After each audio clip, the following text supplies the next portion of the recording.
everybody, and welcome to the High School Playbook Replay Show on Week 8 of the prep football season. I'm Fred Calgill. I'm Britt Delbarba. We're halfway through the season, and with the postseason closing in, there's a sense of urgency amongst our teams. No doubt about that, and that included the WLKY game of the week. Fern Creek hasn't lost since Week 1, visiting defending state champ Bullitt East, and our Dominique Yates was there. Bullitt East and Fern Creek entered into Friday night's game with 5-1 records, but the only thing that they wanted to get done was a 1-0 start in district play. The Chargers taking the field, getting ready to kick off district play with the Tigers. First half, the Chargers feeling tricky. East pulls off a double reverse flea flicker pass.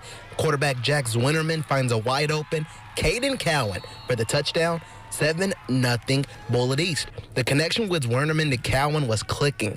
This time, a throw over the middle.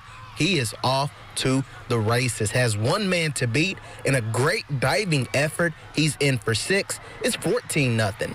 Bullitt East defense stepping up. Fern Creek in the red zone, and Caleb Passmore is picked off by Brady Cornell. 14-0 Bullitt East at the half.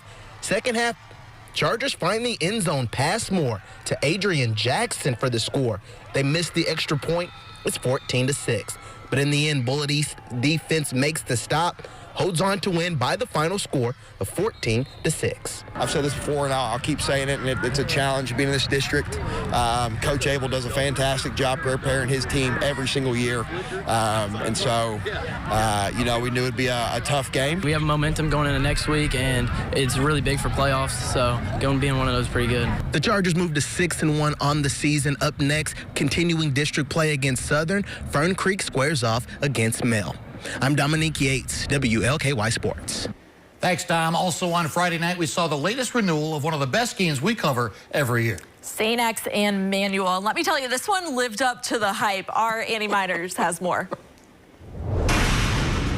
One of the city's oldest rivalry games did not disappoint tonight as the St. X Tigers took the half-mile trip over to Manual Stadium.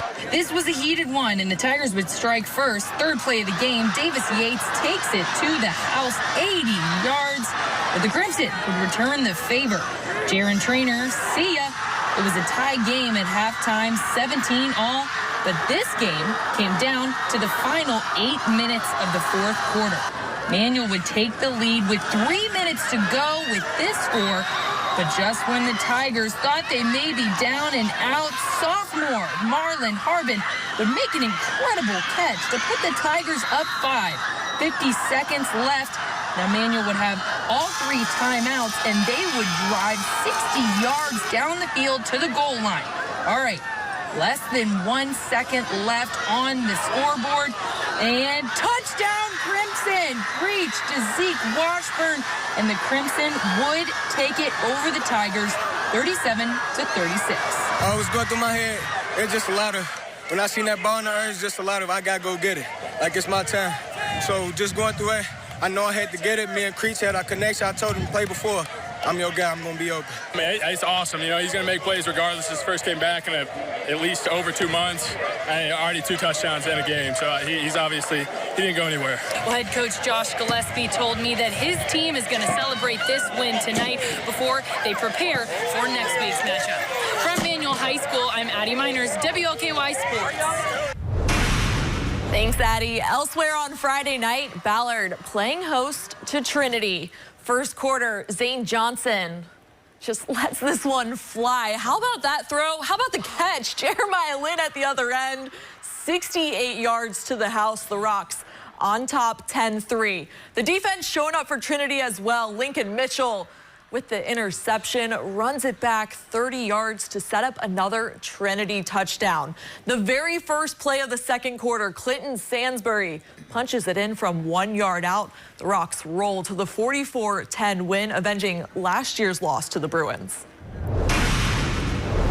The return of the rivalry, unbeaten KCD and Holy Cross going up against each other for the first time since 2018. Holy Cross struggled to get something going offensively early, turn it over on downs, Bearcats ball. At the other end, QB Ethan Harris on the move, hits Cameron Edwards in the end zone. A 21-yard touchdown, 7-0 Bearcats. KCD adds another before the half. Harris finds Lawson Cantley, takes the hit. Boom, but he's in for the score. KCD holds on for the 19-16 win. The Bearcats win their 5th straight in the series. We have had great weather this fall. Our 7th Friday high and dry and 8 tries as we board WLKY's News Chopper and head to Middletown, Kentucky, as Eastern hosted Oldham County. We pick things up in the 3rd quarter. OC by 7. Colonel's defense comes up big, forces an Eastern fumble. Recovered by the OC is Josiah Wolfenbarger. And that set up this, a short touchdown run by Derek Dees for a 28-14 Colonel's lead. Oldham County won at 35-14 for a 3-4 record this season.